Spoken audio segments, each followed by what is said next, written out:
atas semangat dan kedamaian terjadi di tengah-tengah. Di dalam nama kami berucap syukur, haleluya, amin. Ada sukacita yang luar biasa.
sebabnya kami puji, kami muliakan nama-Mu Tuhan.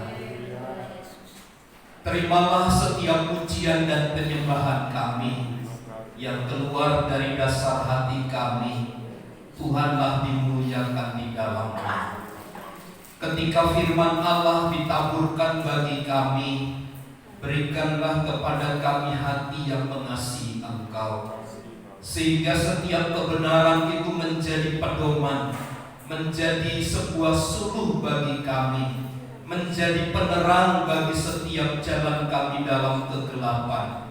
Dan kami minta kepada Roh-Mu yang kudus yang ada di tengah-tengah kami untuk menguasai segala hati dan pikiran kami, segala bentuk tipu daya muslihat iblis dan pekerjaannya. Kami patahkan dalam nama Yesus. Tuhan yang bekerja bagi kami, Engkau pula yang melaksanakan setiap rencana dan kehendak-Mu bagi kami. Kami siap diberkati di dalam dan demi nama Tuhan Yesus. Amin. Dipersilakan duduk Bapak Ibu saudara sekalian. Salam. Ya, puji Tuhan.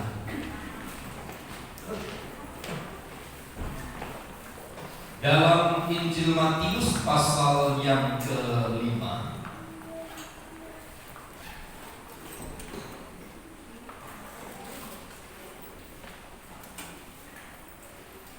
Injil Matius pasal 5, kita akan membaca bagian yang penting dari kebenaran firman ini, dari ayat 13 sampai ayat 16. Kita akan belajar tentang garam dunia dan terang dunia. Mari kita baca bergantian ayat ini. Saya membaca ayat 13, Bapak Ibu Saudara 14, dan berkelanjutan sampai ayat 16 dari Matius pasal yang ke-5. Kamu adalah garam dunia. Jika garam itu menjadi tawar, dengan apakah ia diasinkan? Tidak ada lagi gunanya selain dibuang dan diinjak orang. Kamu adalah garam dunia, kota yang terletak di atas gunung yang menjadi tersembunyi. Lagi pula orang tidak menyalakan pelita lalu meletakkannya di bawah gantang, melainkan di atas kaki dia, sehingga menerangi semua orang di dalam rumah itu.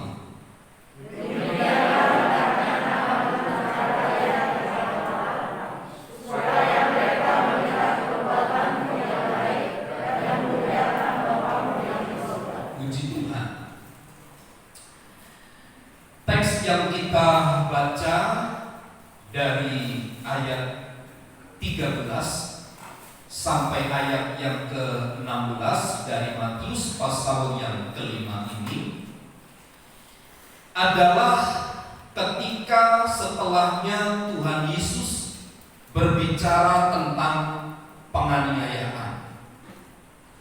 Itu dalam ayat 10 sampai ayat yang ke-12, di mana minggu lalu ayat ini telah kita pelajari bersama.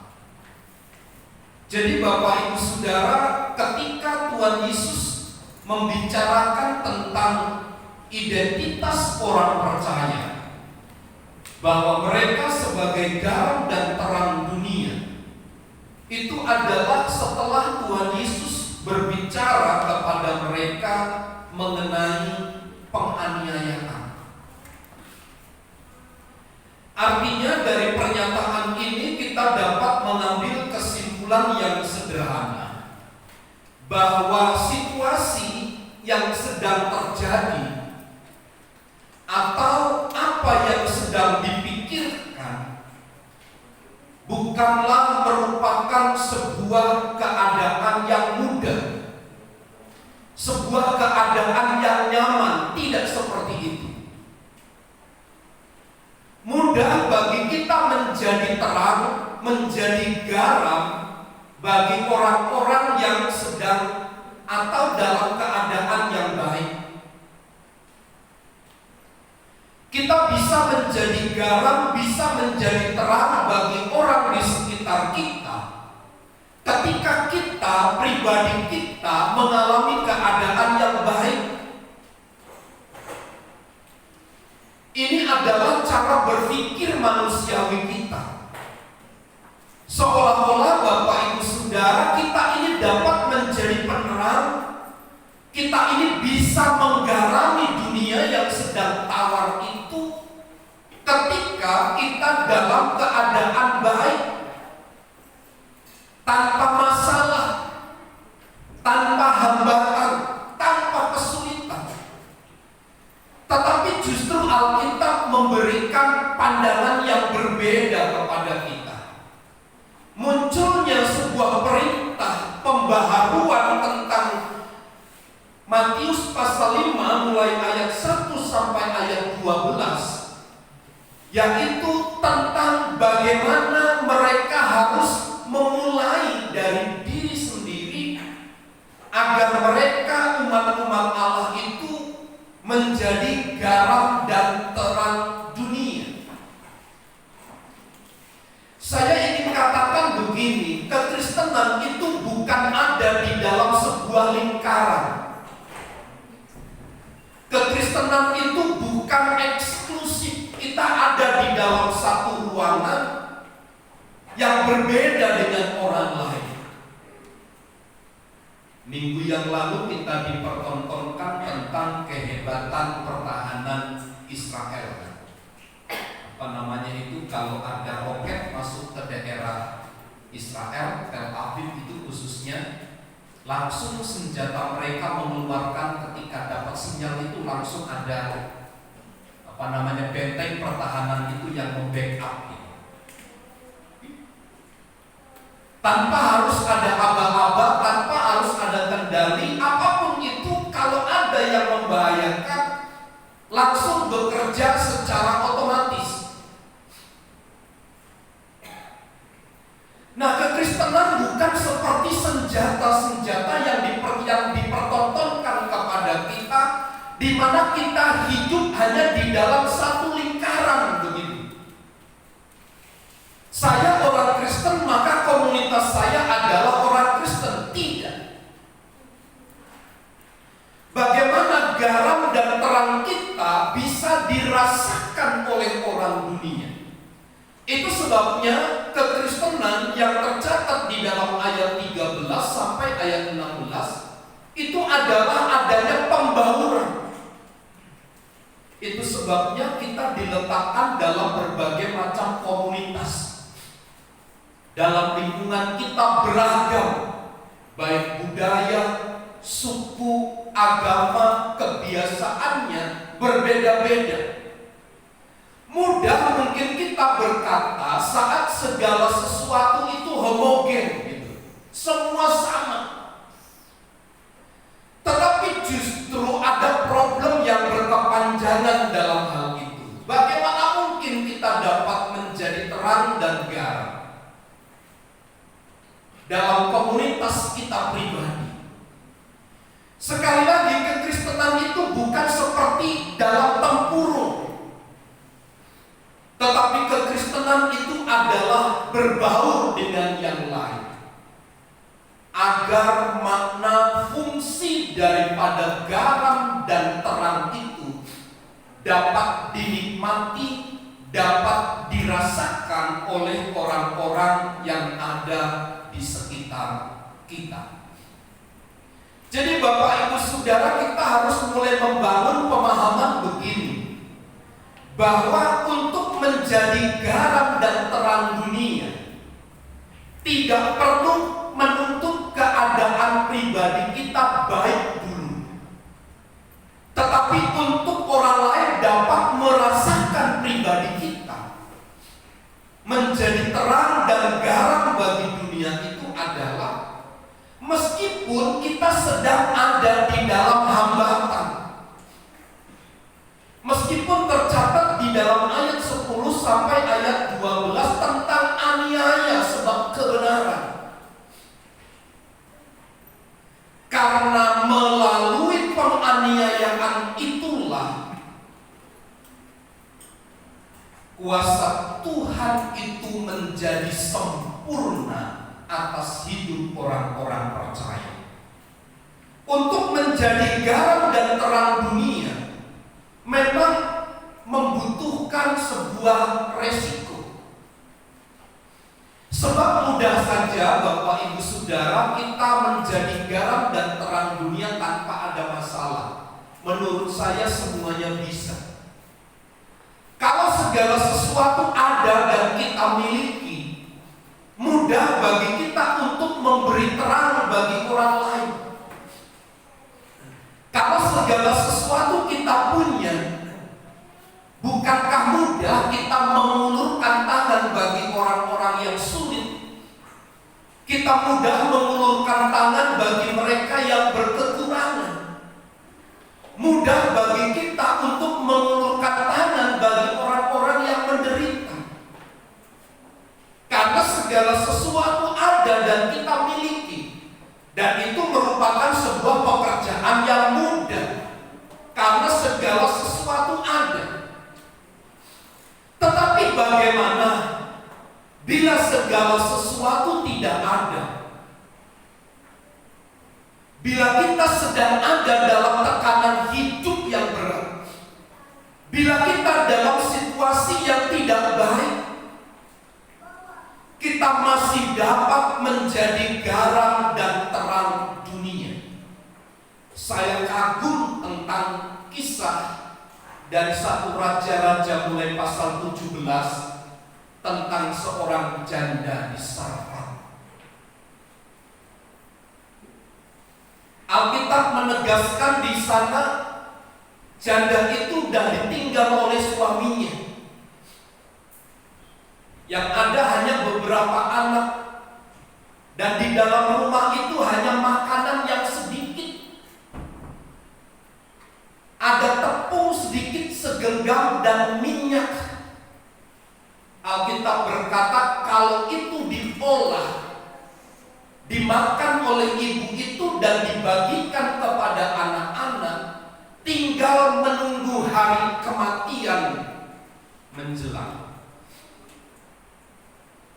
Tapi seorang hamba Tuhan datang kepadanya, berikan makananmu kepadaku. Kalau Bapak Ibu Saudara sebagai seorang yang tercatat di dalam Alkitab ini, segala sesuatu tinggal terakhir. Seperti sebuah kehidupan yang berada di ujung tanduk. Kita bergerak sedikit sudah jatuh. Bagaimana kita dapat menjadi terang, menjadi garam di tengah-tengah keadaan seperti ini? Catatan yang penting bagi kita perlu kita mengerti, pahami dengan baik. Untuk dapat menjadi garam dan terang dunia, itu bukan karena kita memiliki kapasitas kemampuan untuk memberi, tidak. Datangnya kesanggupan, kekuatan untuk menjadi garam dan terang dunia itu adalah karena di dalam diri kita ada kebenaran Kristus yang menjadi bagian hidup kita. Seperti tercatat di dalam kitab Kejadian pada waktu Allah menciptakan manusia. Kita membentuk manusia menurut gambar dan rupa dari Allah sendiri. Artinya di dalam tubuh pribadi kita memang tidak bisa menjadi garam dan terang dunia. Sebab pola pikir kita jauh dari kehendak Tuhan. Pikiran kita adalah manusiawi. Bagaimana kehidupan saya bisa berjalan di tengah-tengah situasi yang buruk? Bagaimana saya masih bisa makan, masih bisa mencukupi kehidupan sehari-hari? Masalah orang lain meninggal dan segala sesuatunya itu bukan urusan saya. Itu adalah hal yang manusiawi yang seringkali kita pikirkan. Tetapi kalau Tuhan yang ada di dalam hidup kita, kebenarannya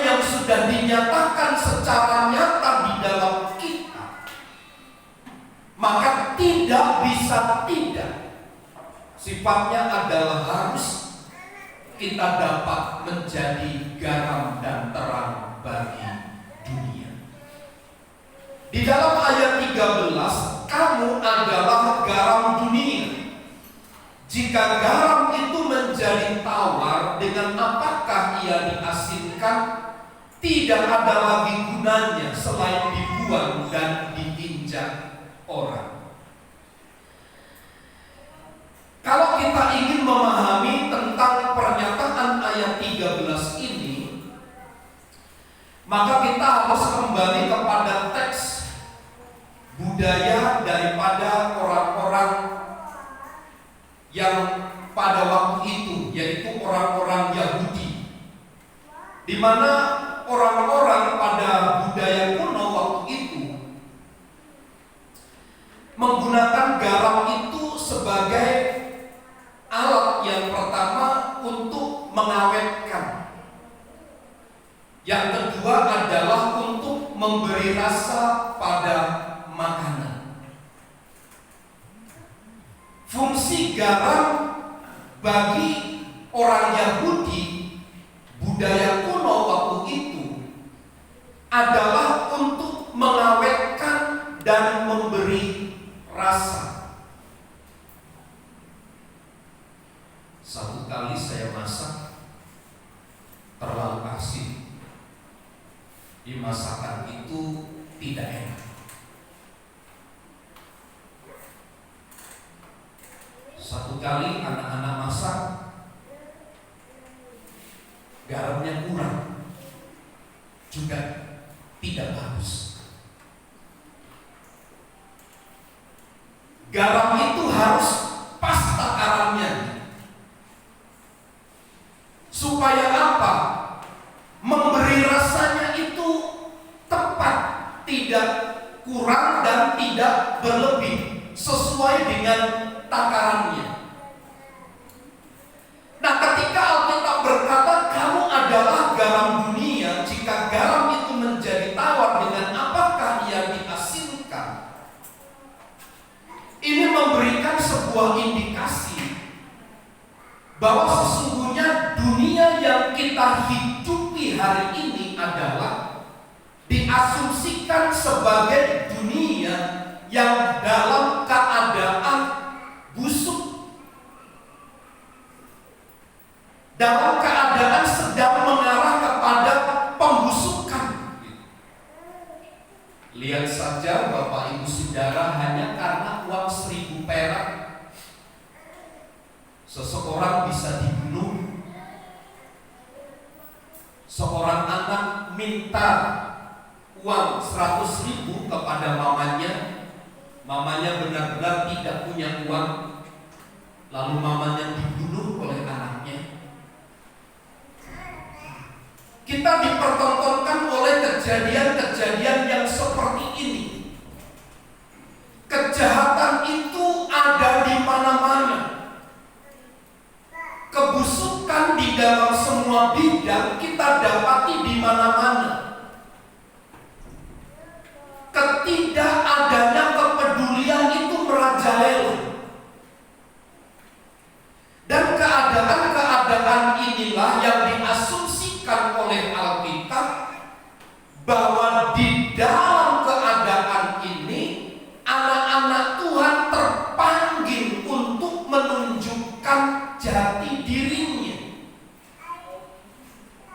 Kita harus mempertahankan apa yang baik dan mencegah segala kebusukan dan ketawaran yang ada di sekitar kita.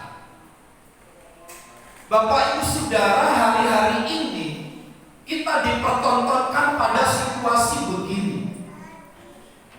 Orang itu sedang tawar dengan segala sesuatu.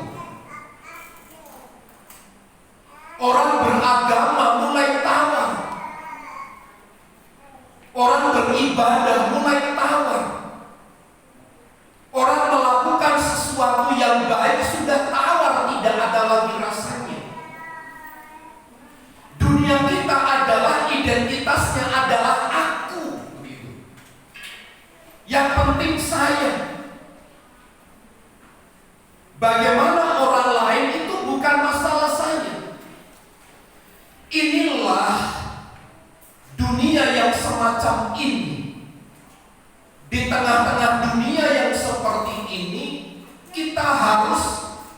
tampil.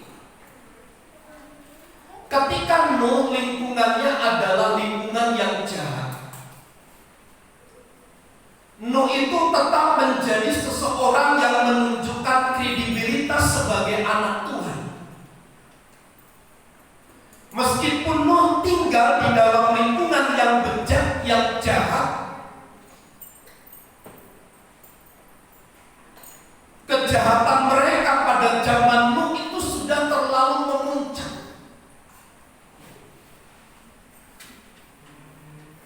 Namun di dalam peristiwa itu, Nuh tetap melaksanakan kehidupan yang saleh. Nuh menjadi seorang yang mampu mempertahankan hidup saleh, mampu mempertahankan identitas Kristen di dalam hidupnya. Pertanyaan mungkin, dari mana rasa asin sehingga kita mampu memberikan rasa kepada orang di sekitar kita, sehingga kita mampu menahan dari kebusukan itu, sehingga kita dapat memberikan rasa kepada orang yang ada di sekitar kita. Sumber asin itu bukan datangnya dari dalam pribadi kita. Kita pun sebenarnya adalah pribadi-pribadi yang hamba, pribadi-pribadi yang tawar.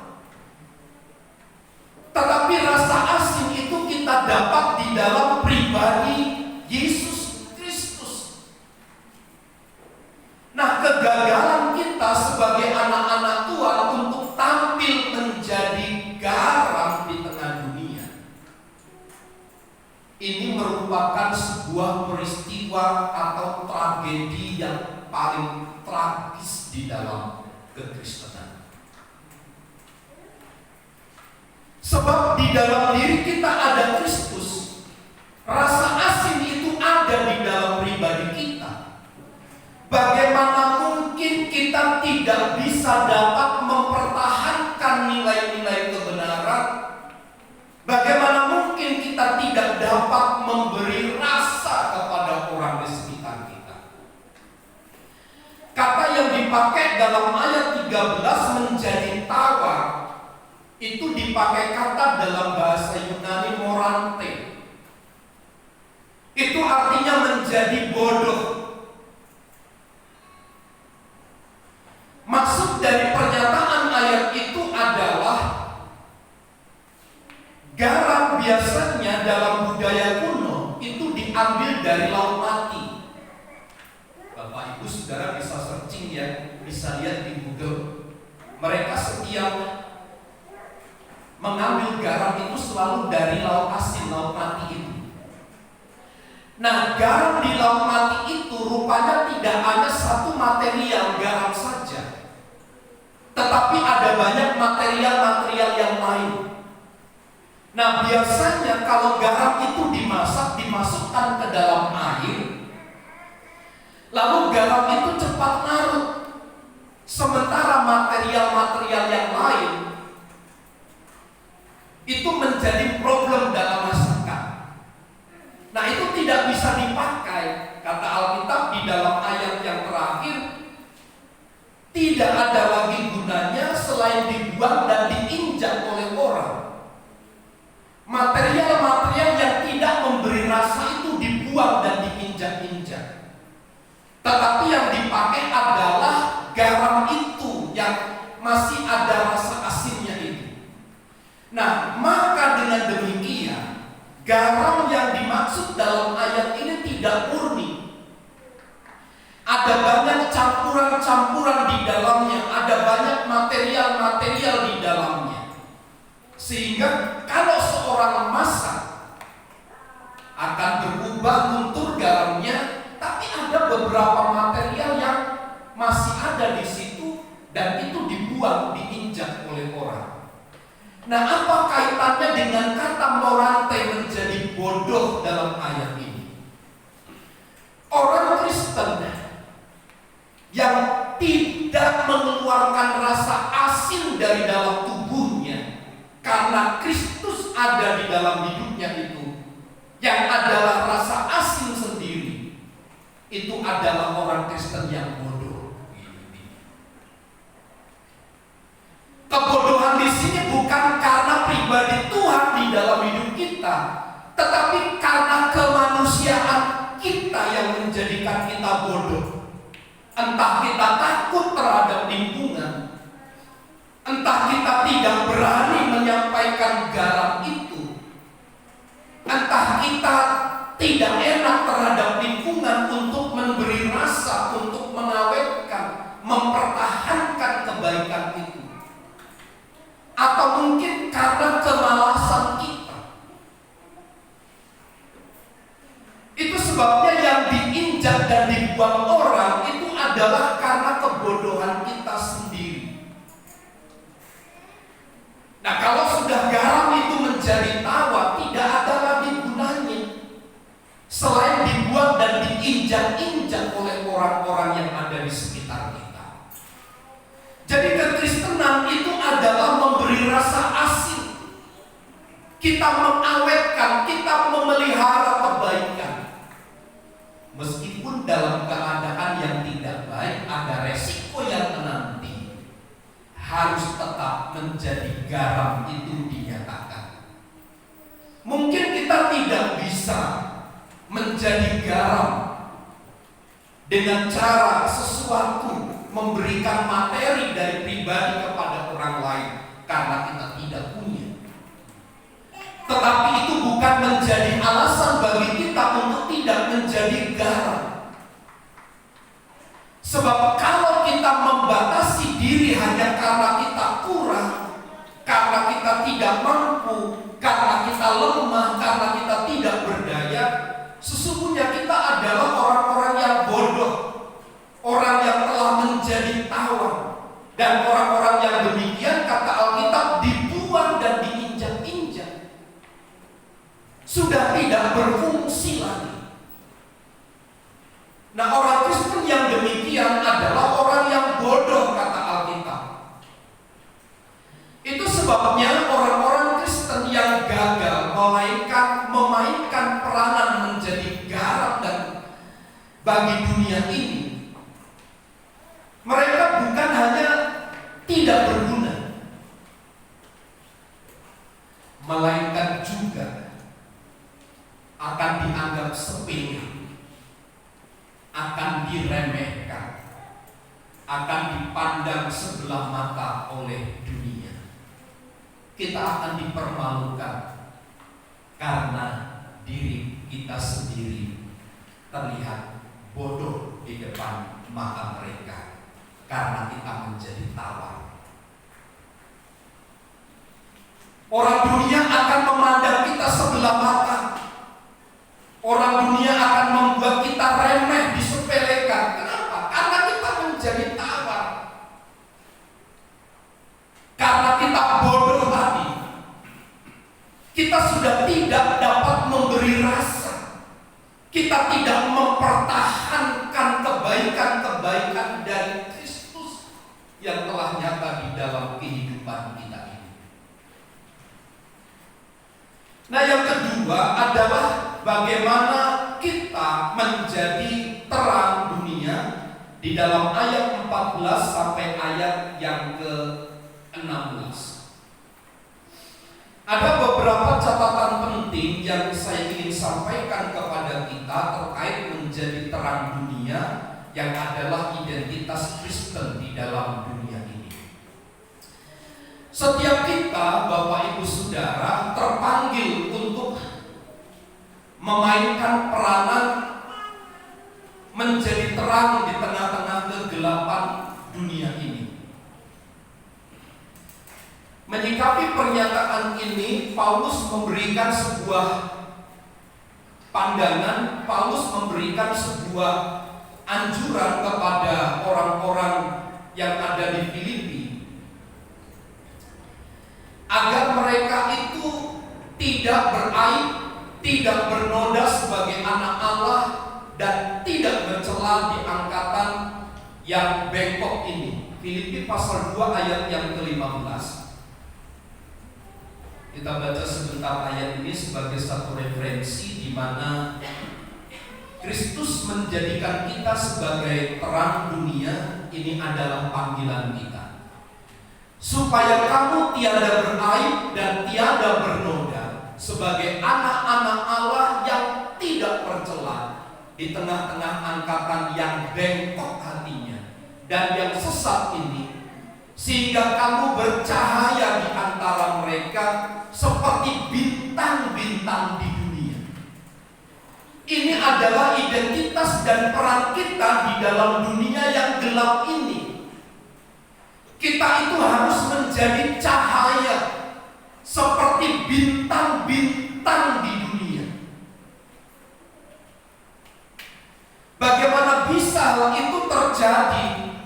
Sekali lagi, karena Kristus terang dunia itu ada di dalam hidup kita. Kegelapan itu bukan diratapi. Kegelapan itu bukan didoakan. Tetapi kegelapan itu harus diterangi. Satu kali waktu mau ibadah malam di Lampung, saya ingat, waktu mau ada KKR, tiba-tiba PLN mati.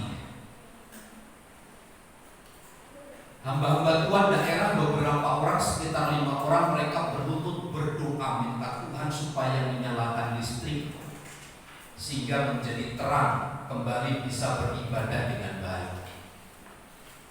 Lewat jamnya tetap saja tidak nyala. Lewat jauh, lama-kelamaan ditunda terus, barangkali nanti bisa nyala. Saya kira tidak salah mengambil keputusan untuk berdoa. Tetapi ada satu hamba Tuhan berkata begini, pinjam diesel ke tetangga.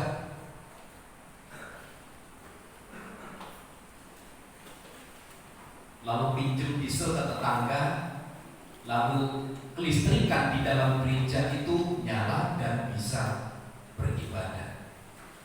Bukan berarti berdoa itu salah, tidak. Tetapi yang benar adalah berdoa dibarengi dengan sebuah tindakan.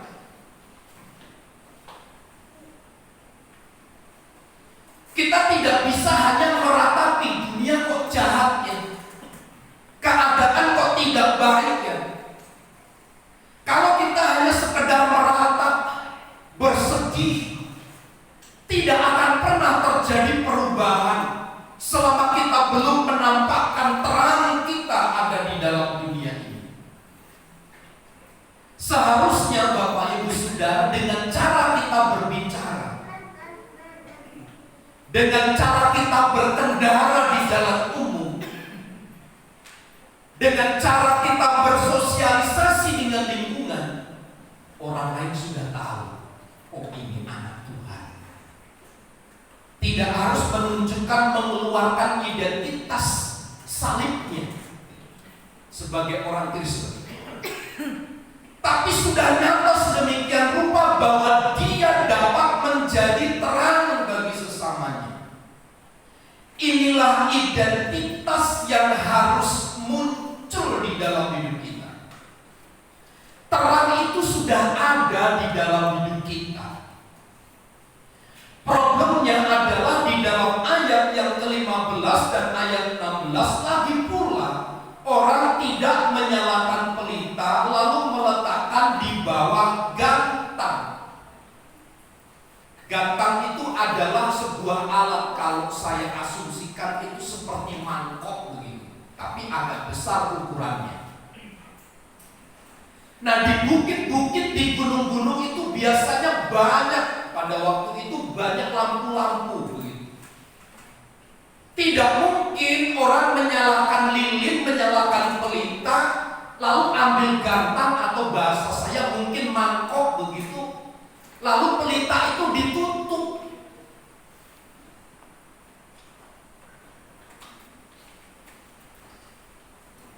Apa fungsinya pelita yang bernyala ditutup dengan gantang? Tentu tidak Gantang itu bisa berbicara tentang kelemahan-kelemahan tubuh kita. Gantang itu bisa bicara tentang kita punya rasa malu untuk menunjukkan identitas. Gantang itu juga bisa bicara ketidaksanggupan, ketidakmampuan kita, di mana kita menutup diri supaya orang tidak mengenal terang di dalam pribadi kita. Terang itu harus dilihat oleh orang di sekitar kita. Hanya kebodohan kita sendiri yang membuat terang itu tidak bercahaya. Pribadi kita ini adalah Kristus di dalamnya. Kita tidak harus munculkan pun sebenarnya di dalam pribadi kita ada nilai-nilai Kristus, di mana Kristus itu bercahaya, bersinar di sekitar kita. Tapi problemnya seperti tadi, gantang itu bicara egois. Seperti Yunus ketika diutus ke Niniwe, dia meninggalkan Niniwe karena dia tahu orang Niniwe itu adalah orang-orang yang jahat. Baginya seharusnya Niniwe itu dihukum, tidak layak dia menerima anugerah dari Allah. Itu sebabnya Yunus membelot. Bukan demikian. Seharusnya orang percaya itu tidak menutupi identitas dirinya dengan egois, dengan aku, tetapi membuka dirinya selebar-lebarnya untuk dapat menerangi dunia yang ada di sekitar kita. Jika rumah itu di mana dalamnya ada pelita, gantang itu dipakai untuk menutup pelita, rumah itu akan tetap mengalami kegelapan. Meskipun di tengah-tengah rumah itu ada pelita yang menyala, rumah kita akan menjadi sebuah rumah yang gelap. Kalau pelita di dalam rumah kita itu kita tutupi dengan gantang. Jangankan keluarga, jangankan orang lain, orang terdekat kita tidak dapat merasakan itu. Apa fungsi pelita kalau pelita itu ditutup memakai gantang? Sekali lagi, Anda dan saya punya pelita di dalam hidup kita itu. Pelita kita itu adalah Kristus yang manunggal di dalam hidup kita. Itulah yang menerangi orang-orang yang ada di sekitar kita. Tetapi jangan oleh karena kebodohan kita, lalu kita tidak memiliki terang, tidak bisa menjadi terang. Kita ini pelita, bukan pelita yang padam, tetapi pelita yang bernyala. Tapi jangan ditutupi dengan gantang pelita itu. Sebarkan kepada orang-orang yang ada di sekitar kita ini, supaya orang lain juga menikmati terang itu. Itu sebabnya Bapak Ibu Saudara, sekali lagi saya ingin simpulkan bahwa garam itu hanya berfungsi ketika garam itu masih ada rasa asin. Kalau sudah tawar, dia akan diinjak dan dibuang. Pelita itu tetap menyala dalam hidup kita, dapat menerangi orang-orang yang ada di sekitar kita. Jangan kita tutupi dengan egois. Jangan kita tutupi dengan amarah. Jangan kita tutupi dengan alasan-alasan ketidakmampuan, ketidaksanggupan. Itu hanya mempertontonkan kebodohan kita sendiri. Sekali lagi, mari kita tampil sebagai anak-anak Tuhan, menjadi garam dan terang dunia dimanapun kita berada. Karena kalau garam menjadi tawar, dan pelita tidak menyala itu hanya satu yang perlu kita pikirkan, hanya oleh karena kebodohan kita semata. Karena ketidakmampuan kita untuk melihat jauh ke depan, ada sebuah nilai kebenaran yang nampak di dalam hidup kita. Pagi hari ini Bapak Ibu Saudara, kita akan telah mendengarkan firman Tuhan dan kita akan masuk di dalam perjamuan kudus. Kristus di tengah-tengah kesulitan yang dialami, di tengah-tengah penganiayaan yang dimulai dari Taman Getsemani, ketika dia didera, dia dianiaya, dia berkata, "Bapa, ampunilah mereka, sebab mereka tidak tahu apa yang mereka perbuat." Sesungguhnya nilai terang, nilai garam itu sudah ada di dalam hidup kita. Tinggal bagaimana kita meneladani karya keselamatan dari Kristus atas hidup kita ini, sehingga kita betul berfungsi menjadi garam dan terang bagi dunia. Tuhan memberkati. Saya mengundang pelayan musik untuk maju ke depan.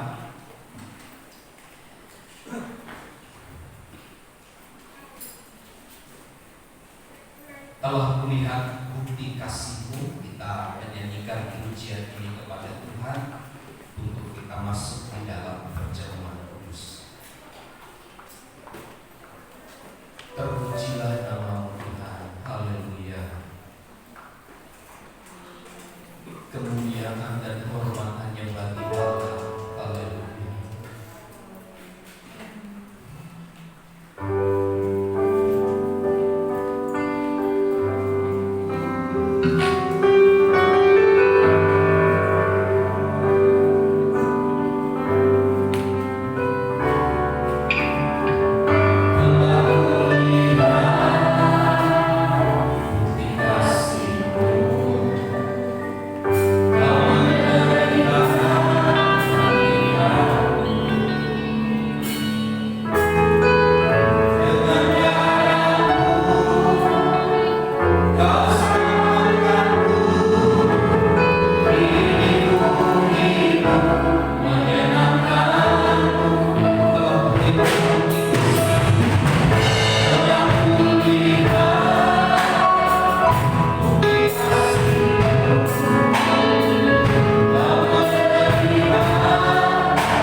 kebodohan kita saja, sehingga kita tidak dapat menunjukkan identitas kita sebagai orang percaya yang menjadi berkat bagi orang-orang di sekitar kita.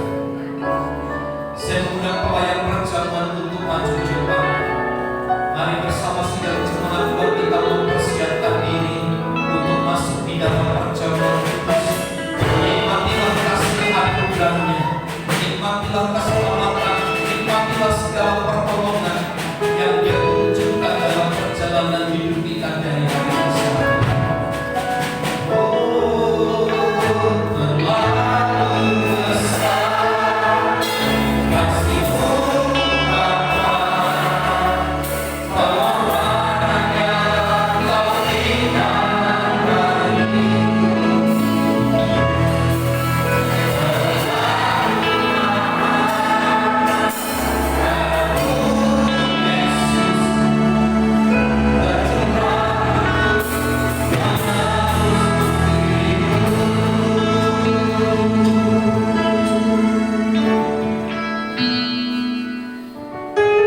Kami siapkan hidup kami Bapa, untuk kami makan sehidangan dengan Tuhan melalui perjamuan yang kudus ini.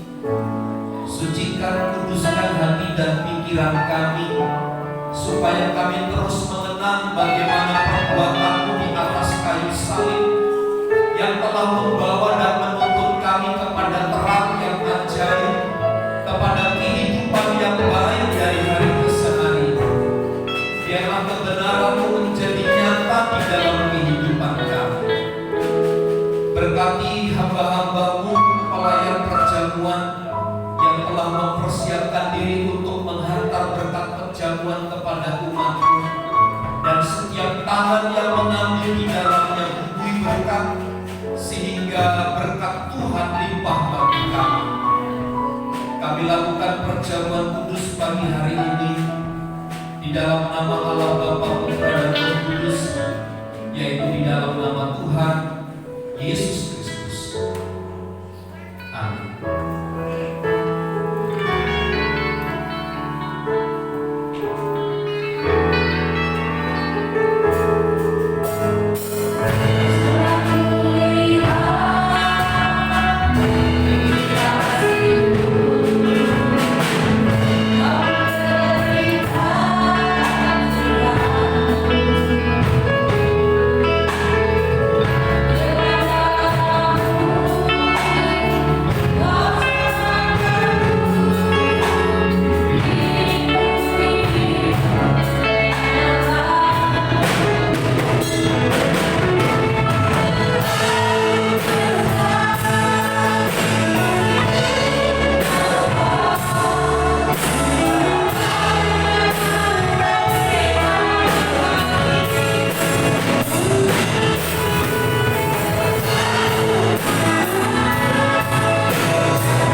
kayu salib, maka hiduplah sesuai dengan rencananya.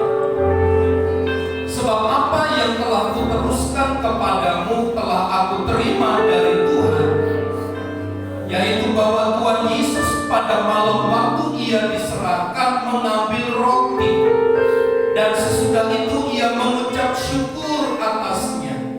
Ia memecah-mecahkannya dan berkata, "Inilah tubuhku yang diserahkan bagi kamu. Perbuatlah ini menjadi peringatan akan aku." Mari kita makan dengan iman dalam nama Yesus.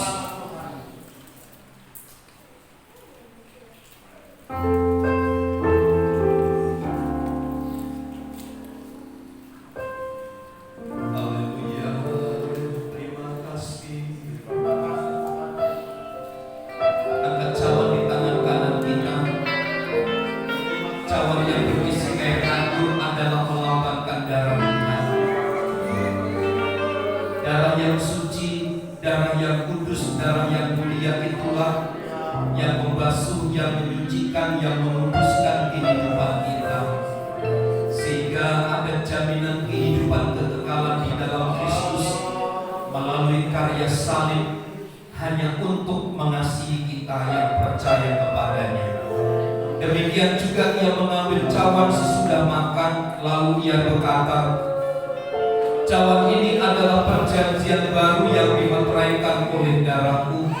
Perbuatlah ini setiap kali kamu meminumnya menjadi peringatan akan aku.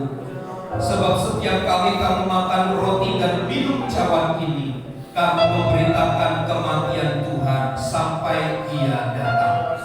Mari kita minum dengan iman dalam nama Yesus.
sedang mengalami masalah, Tuhan memberikan kekuatan kepada kami.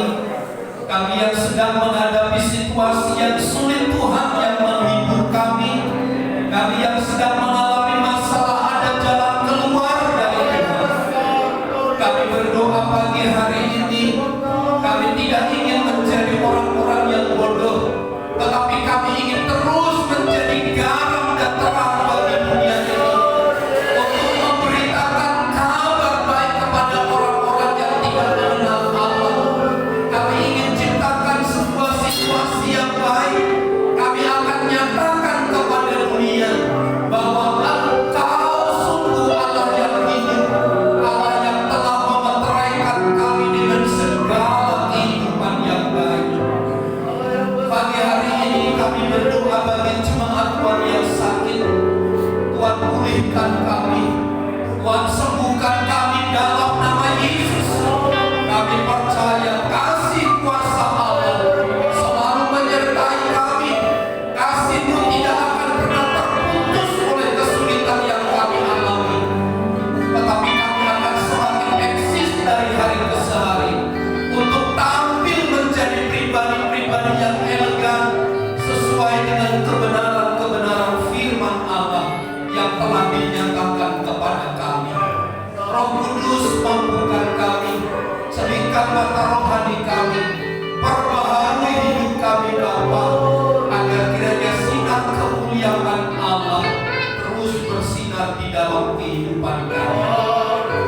Kami terima berkat firman-Mu, kami terima perjamuan kudus sebagai pengingat akan pengorbanan Tuhan bagi kami, dan kami akan lakukan di dalam kehidupan kami sehari-hari. Di dalam dan demi nama Tuhan Yesus kami berdoa. Setiap kita yang percaya dan diberkati bersama katakan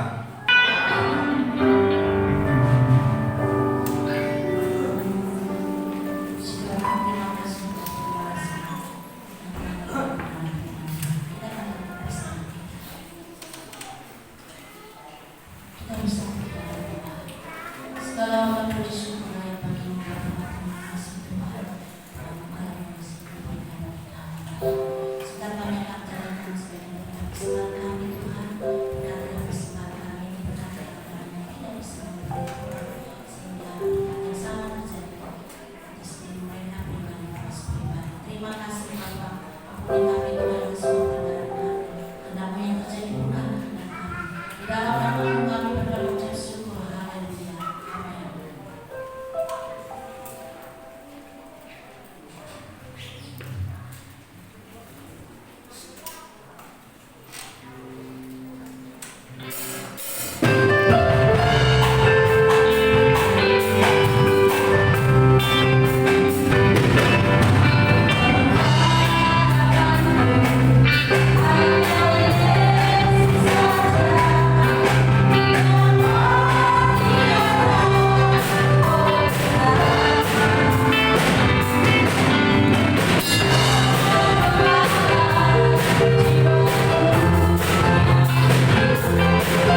keluarga Bapak Simanjuntak di DB 1 nomor 45 karena keluarga ini mengucap syukur untuk memasuki rumah yang baru.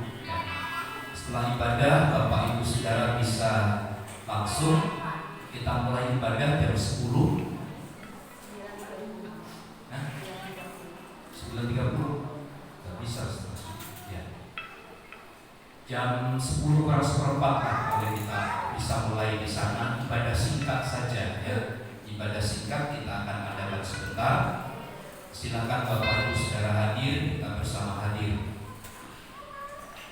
Kita berdoa bagi anak Firman Daily yang sakit panas, kiranya Tuhan menolong dan menyembuhkan. Buat rencana Ibu Rina Pratenta pulang ke Medan pada akhir bulan ini, kiranya Tuhan memberkati semua, Tuhan menyediakan. Mari kita berdiri, kita akhiri dalam doa yang berdoa. Pujian, kemuliaan dan hormat kami naikkan kepada Tuhan, kepada Allah yang memungkinkan semua ibadah ini berjalan dengan baik. Kami tahu ada satu rencana Allah yang Tuhan akan terus kerjakan di dalam hidup kami sehari-hari. Kiranya kami dapat menjadi garam dan terang di tengah-tengah lingkungan di mana kami ada. Memberkati seluruh sidang jemaat Tuhan, baik usaha pekerjaan mereka, apa yang mereka geluti, Tuhan yang memberkati. Engkau penuhi jemaatmu dengan kekuatan, kegembiraan, kebahagiaan yang dari Allah, sehingga kami bersama dapat menjalani hari-hari kami dengan baik. Bagi jemaat Tuhan yang sakit, Tuhan sembuhkan. Berdoa buat anak kami Firman Daily Tuhan, kalau hari ini sedang panas badannya, kami berdoa dari tempat ini, Tuhan jamah sembuhkan dia dalam nama Yesus. Kami percaya Allah dimuliakan di dalam hidupnya. Rencana Ibu Rina untuk pulang ke Medan akhir bulan ini, Tuhan memberkati. Tuhan menyediakan semua yang diperlukan dan apa yang dikerjakan memuliakan nama Kristus. Kami berdoa bagi sidang jemaat Tuhan, mereka yang lemah, mereka yang sakit, Tuhan kuatkan, Tuhan pulihkan. Bapak Abed, Bapak Andi Sanjaya, Tuhan melawat dalam kasih dan kemurahan Tuhan. Ibu aku hamba serahkan kepada Engkau, lawat mereka. Berkati bangsa dan negara kami, berkati pemerintahan kami dari pusat sampai daerah, bahkan tempat kami ada tinggal, baik melalui Bapak RT, Bapak RW. Kiranya kami dapat menjadi teladan bagi mereka. Kristus dimuliakan di dalam segala sesuatu. Berkati gereja-gereja Tuhan dimanapun berada yang melaksanakan ibadah, Tuhan yang memproteksi, Tuhan yang melindungi. Sebagaimana Engkau memproteksi dan melindungi kami hari ini, pun demikian Engkau memberkati. Di dalam nama Tuhan Yesus kami berdoa. Kami titipkan doa Tuhan bagi orang-orang yang ada di sekitar kami. Lawat mereka dengan sukacita dari surga. Persembahan-persembahan jemaat Tuhan, persembahan sukarela, persembahan persepuluhan mereka, Tuhan yang mengembalikan sesuai dengan maksud dan rencana kebenaran disampaikan kepada mereka. Dalam nama Tuhan Yesus. Mari saudaraku, angkat tanganmu dan terimalah berkat Tuhan. Tuhan memberkati dan melindungi engkau. Tuhan menyinari engkau dengan wajah-Nya dan memberi engkau kasih karunia. Tuhan menghadapkan wajah-Nya kepadamu dan memberi engkau damai sejahtera. Kiranya kasih karunia Tuhan Yesus Kristus dan kasih Allah serta persekutuan Roh Kudus menyertai kita sekalian saat ini dan sampai selama-lamanya. Kami terima segala berkat Tuhan di dalam nama Tuhan Yesus Kristus. Kita semua yang percaya dan diberkati bersama katakan amin. Bapa, terima kasih.